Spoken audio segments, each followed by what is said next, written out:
Hello everyone, welcome back to Explore China, Tanzhua Zhongguo, and in this video I will be talking about quite interesting topic, and this one is Lei Feng, or more precise, this book here, this Gongchan Zhuyi Janshi Lei Feng. And first of all, how did I came across this book and how did I know about Lei Feng? This was actually quite per accident, and once I've been in Nanning to the Tangren Wenhua Yuan, which is an old flea market, like a second-hand market, where you can buy all kind of second-hand things. And I also found this book, and I thought, oh, it's pretty cool because it has pictures and small text on the bottom of each picture.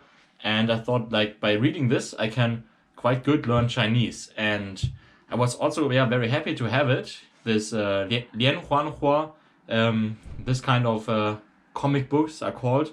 And yes, from this moment on, I saw Lei Feng very often in the public in China. And now let's see what this all is about.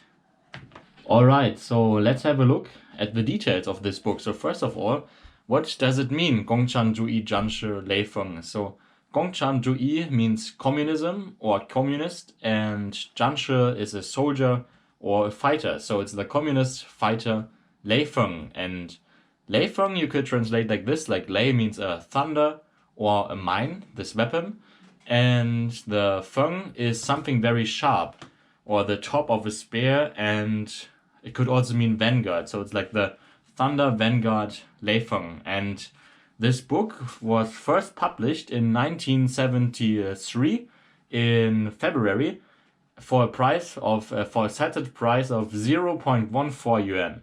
And I think when I bought it last year in Nanning, I paid for it like something like 10 to 15 renminbi. And in the internet now I can find prices about 55 yuan. This book was published by the Hunan Renmin Chubanshi. It has 107 pages and they all look like this. And I think even more famous than this book about Lei Feng is the Lei Feng Riji, this diary he presumably wrote, and then it was also published, and I think this is most famous about Lei Feng. And now let's start with this with some insight into this book. Alright, so from here on I would say we continue with some voiceover, and I will quote from the Qiannian, so from the introduction, this sentence. Lei Feng 同志生前是中国人民解放军沈阳队部工程兵某部班长，中国共产党员，出生于湖南省长沙的一个贫家家庭里。So, Comrade Lei Feng was, during his whole lifetime, part of the Chinese People's Liberation Army of the office in Shenyang, and there he was the Gongchang Bingmo Bu Banzhang. So he was in this engineering department of all classes, the Banzhang, which is like the team leader. And he was Zhongguo Gongchang Dang Yuan, so he was Chinese Communist Party's member, and he was born in a small, poor agricultural village in Hunan, Changsha. And Lei Feng was born on the 18th December of 1940. Then quite early his father was seriously beaten by the Japanese army during the war against Japanese aggression. And then after some follow-ups due to this heavy beating of the Japanese, he got sick, and his sickness got more severe and severe. And now I quote his father saying to them, 你们不要怕那些狗豺狼，只要活着就要为咱们穷苦人报仇啊。So he says, you don't need to fear these dog-like, cruel, evil people. Only survive and revenge for us poor, bitter people. And then soon after, the father of Lei Feng also died due to the after effects. And Lei Feng's older brother worked hard for a capitalist family, but they didn't pay him and he treated him very bad. and didn't care about his physical condition. And also, after this, his older brother died. And also his younger brother died due to a famine. And then later, his mother told him also to take revenge and not forget how his family members died. And I quote, 孩子，你要记住亲人是怎么死的，血海深仇，一定要报啊。So yeah, so he told him, you have to revenge us. And then soon after this, he gave Lei Feng to the side of his paternal grandfather's younger brother to take care of him, and soon after herself committed suicide. Then Lei Feng started to support the liberation movement and also started to get more active for doing things for the CCP. And then the liberation came, and I quote, 1949年8月雷锋的家乡解放了. So in 1949, in August, Lei Feng's hometown was liberated. And here's another quite interesting quote, and it goes, 毛主席万岁，中国共产党万岁. So Mao Zedong, so the leader Mao, 万岁, so 10,000 years, so forever. So the Mao leader forever, and 中国共产党, so Chinese Communist Party, also forever. Also a very famous quotation here. Lei Feng also does a good job by noticing and then whistleblowing anti-party betrayers and the party enemies. In school, Lei Feng says things like this, I quote, 雷锋说，我们学习不是为了分数，而是要把本领真正学到手，将来好去建设新中国.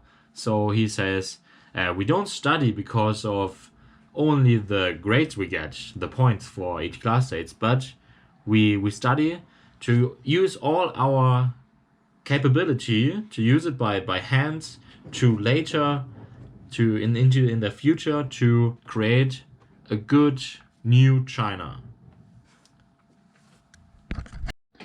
And Lei Feng always remembers. 雷锋牢记毛主席的教导，好好学习，天天向上. So this translated means Lei Feng always remembers the leader Mao's teaching.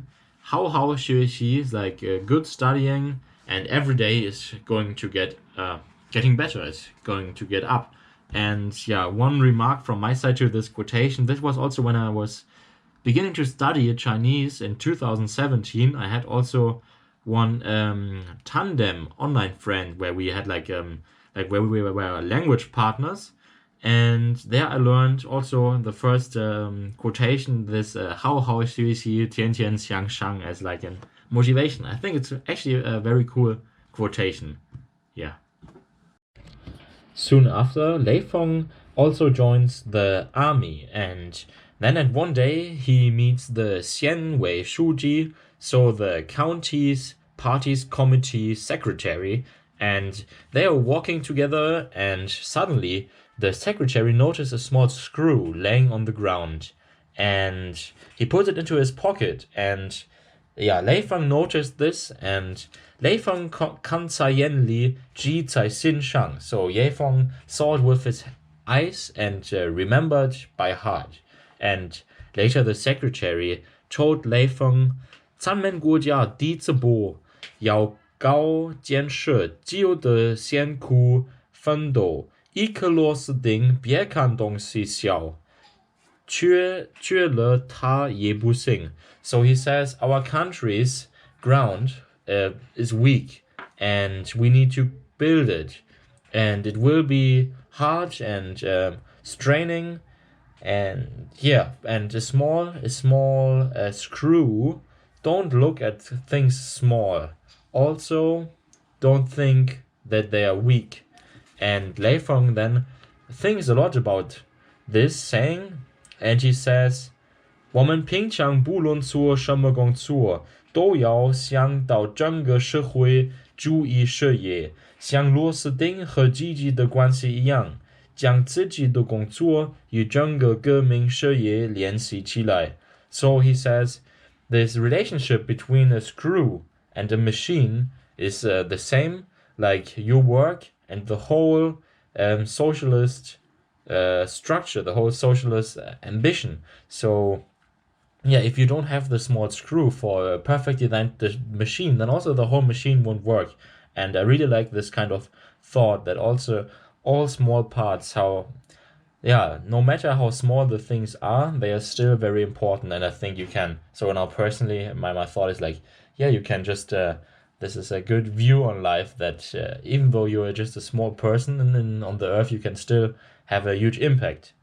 So this Los the Ding story, I think this is a very famous point out of this book. And inside this book here, in general, there are many cases of how Lei Feng helps other people, like not thinking of himself, but just selfless helping other people. And then there's this whole Lei Feng spirit coming up from this, and like in Shui Se Yuan is like one famous quotation. In Shui Se Yuan, ta yi ge yi xin gen dang zhou, nu li xue xi ji ji gong su. So in Shui Se Yuan means when drinking water, don't forget where the source is coming from. So never forget where you're coming from. And so yeah, Lei Feng remembers like how his father and his brothers died, and then he knows how bitter his life was, and he's fighting and trying to get a better new China. And then Ta Yi Xin Gen Dang Zhou, so he's like wholeheartedly walking with the party. And Nu Li Xue Xi means like hard studying. And Ji Ji Gong Suo, this is like actively, positively working, and I'm a fan of this. This is like really cool. And then there's this Le Yu Zhu Jing Shen. So this Le Yu is like happily for Zhu, so for Bang Zhu Qitaren, so for helping other persons. So it means like being happy to be able to help other persons. And then there's this very famous quote which you can see at many places in China. It's like 向雷锋同志学习. Also this means like Xiang is like Lei Feng Tongzhi, like the comrade Lei Feng, we should study together. And now at the end of this video, I want to talk about if you think, or that there's this kind of controversy that some people think Lei Feng didn't exist. And I quote here, I have two citations. One is from John Fraser, a Canadian journalist. And he writes in his book, The Chinese Portrait of a People, he writes, Lei Feng is an invention of the propaganda department. Perhaps there was someone once, even with the same name, who actually existed and did good deeds. But the Lei Feng all Chinese people know stretches credulity to special dimensions. And the second quotation would be from Nicholas John Cull, a British professor and historian, and he wrote in Propaganda and Mass Persuasion, a historical encyclopedia, he wrote, Lei Feng, a soldier whose diary, who was alleged to have been found posthumously, was tutored by the party as a model citizen. His diary, almost certainly concocted by party propagandists, is filled with praise of Mao and accounts of Lei Feng's efforts to inspire revolutionary zeal among his comrades. And whether or not it is Lei Feng has lived or did do or didn't do all the things described in this book and in Lei Feng Riji, I think this Lei Feng spirit is actually a good thing, even though of course it's propaganda for Mao, but I think the way how he acts in this book is like a very great way of helping other people. And now I want to mention that there's a great movie called also Lei Feng from 1964 from the CCTV.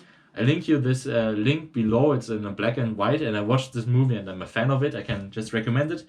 And now today, Lei Feng today in China, what can you still see? And I know that a lot of my friends, they told me in school they still talk about Lei Feng, and yeah, they mention him. And as I said, in public places you can see it a lot.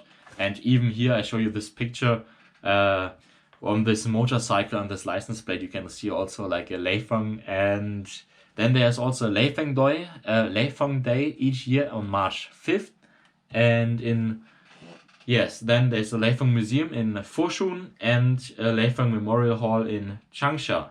And for the end, there's also two very famous politicians, Chinese politicians, who quoted Lei Feng. And let me quote from Deng Xiaoping. He once said, 谁原党一个真正的共产主义者，就应该向雷锋同志的品德和风格学习. So this was from 1962, and yes, this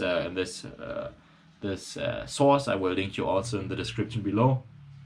And then there's so he basically said, who wants to be a straight, good communist should study and behave like Lei Feng. And then also a quote now from a little bit more to the present day is from Xi Jinping, and he said, 把雷锋精神广播在中国大致上. And this quote, this I have from Xinhua, from the online news.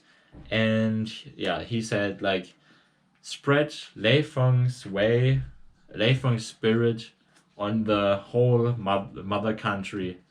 Yes, and let me know if you have read like either this book or other related books to Lei Feng and what you think. And I can just recommend these small comic books to read for Chinese beginners. And I hope you liked this video. And for the future, I will be posting and introducing more kind of this videos introducing Chinese books and books about China. And if you have any recommendation or a book which you think I should talk about, please let me know and write it into the comments. And 下次再见，谢谢你们。